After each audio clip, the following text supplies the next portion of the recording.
Hello, everybody. Welcome to a match reaction show. Welcome to Late Night Football. It's finished. Real Madrid 4, Mallorca 1. And if you just at the end you look at the scoreline and think, this is a comfortable win for Real Madrid. They didn't really have a lot, of issues. It wasn't true. I mean, it took a while. It took a while to break Mallorca down. They didn't take the lead until after the 70th minute.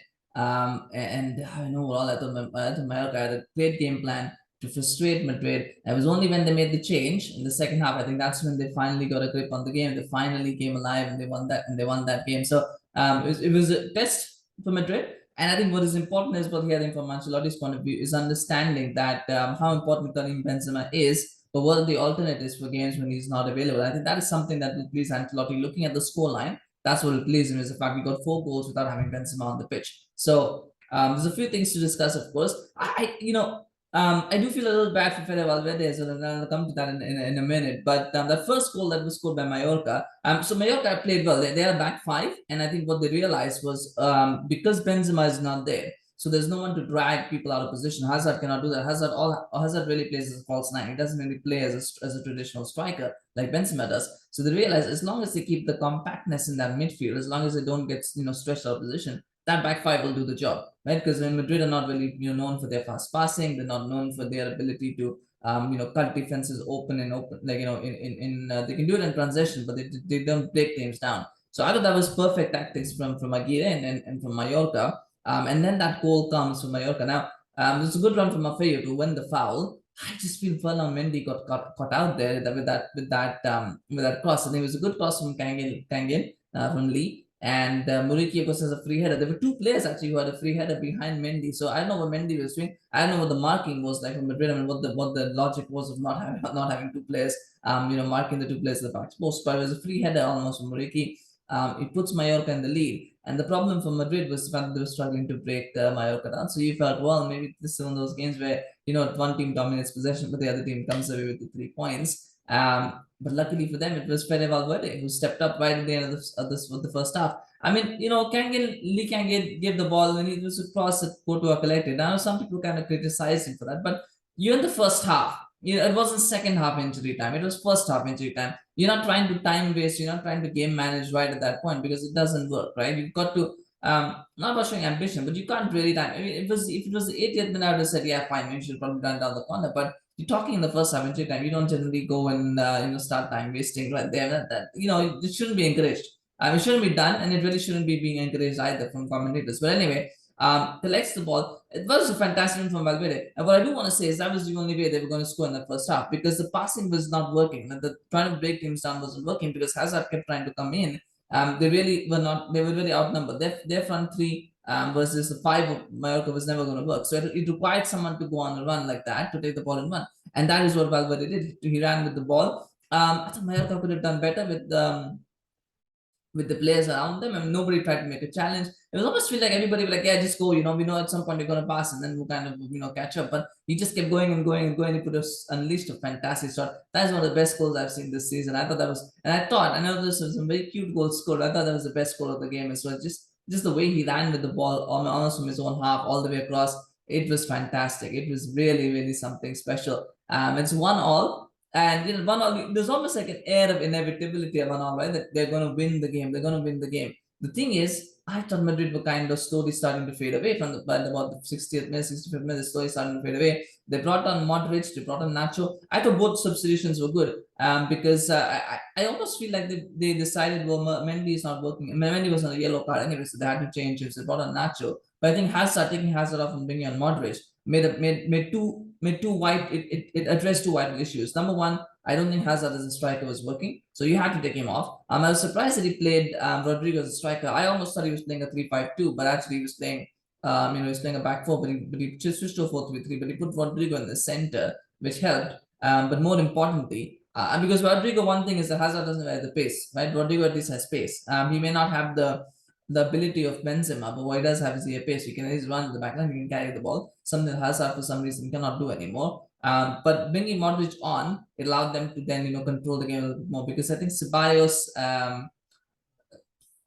Fede Valverde, and Kroos, they weren't really controlling that midfield. They were getting opportunities, they're not really controlling that midfield. Bringing Modric on, I think, helped them to go, yeah, now we can control this midfield. They pushed Valverde out to the right wing as well.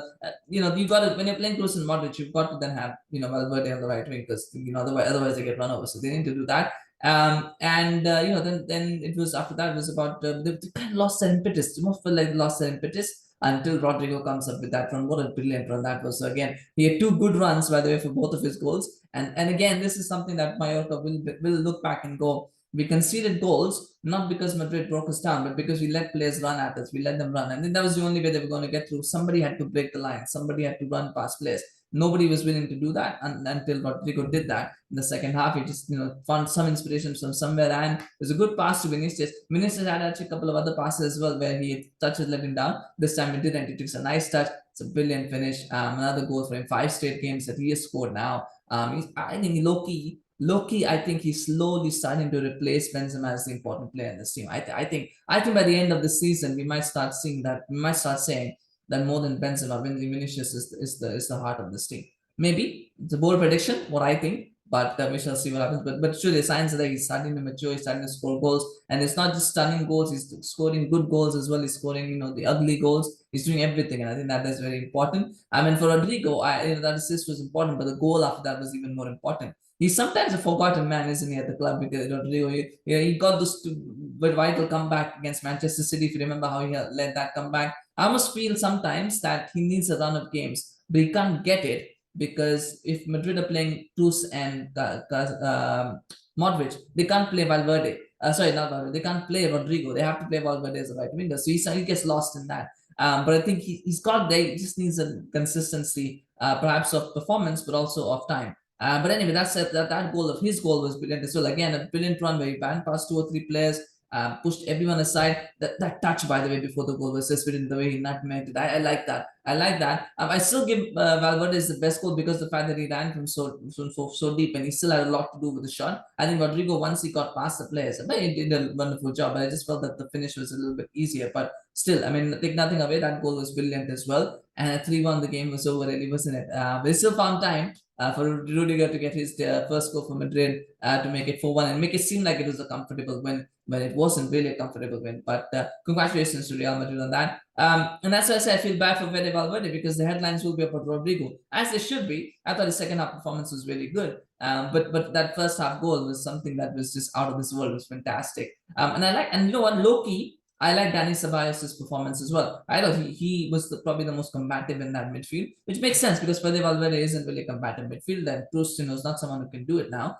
But I thought, Ceballos did a great job. The number of times that he won the ball back in midfield, I mean, I lost count the number of times he's doing it. He was just there making interceptions, making tackles, trying to break up play as much as he could, trying to restart Madrid's attacks as much as he could. I liked his performance today. I really did.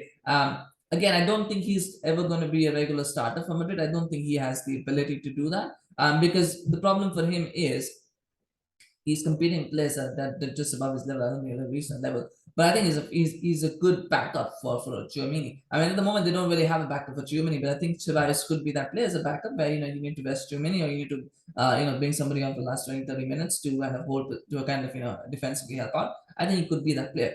He could. This is something he's got to build on and try and work on. But that opportunity is there because his recovery is definitely something that was very, very good today. So Loki, I was impressed with him.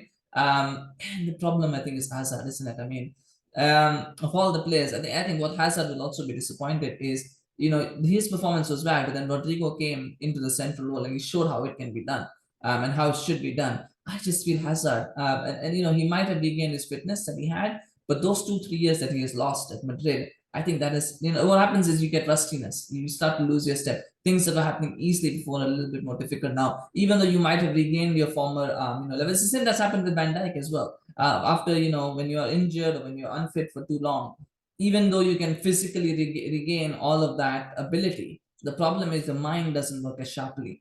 Because before, mind and body were in sync, but now the mind, the body still takes time to get to that point. I think that's what's happened with Hazard. I don't know if he'll ever get back to the level that he was at Chelsea. And I do believe that this could be his last season at Madrid, but it's a shame. But I think when Rodrygo came on, you could see the difference. You could see how both players played. Now it's quite entirely possible that Hazard and Rodrygo's game, of course, is very different, and the way they approach the game and they approach that position is very different. But you just felt that Hazard, you just thought that Rodrygo was able to do a lot more than Hazard. So if Hazard is not going to be playing as a striker, where is he going to play, right? So that was the issue there. But at the end of the day, it's 3 points from Madrid. The Ancelotti will be happy. Not too happy with the defensive side of things. But because that marking in the first goal was really bad. But I think he'll be happy with the fact that they found 4 goals without Benzema. So smash a like for Rodrygo, smash a like for Valverde as well. I think they were both brilliant. Do smash a like for them if you enjoyed the performance. Let me know in the comments what did you think about Real Madrid's performance today, and what do you think? There was a big win needed as well. 4-0 for Barcelona yesterday. They needed to win today, and they've got a good win, a statement win in some ways as well, because they've been scraping a few wins supposed to get such a comfortable scoreline will also give them confidence. But let me know what you think in the comments. Of course, always love hearing from you guys. And do remember to subscribe to our channel on YouTube, follow us on Facebook. We appreciate your support. We're going to do one more match reaction video today at least. So when you subscribe, you do get notified as those videos drop. And of course, it's good, for us to grow our channel, as well as for you to be able to browse other content that's that's there that hopefully you will enjoy. So thank you so much for watching. We'll see you again soon. Bye bye.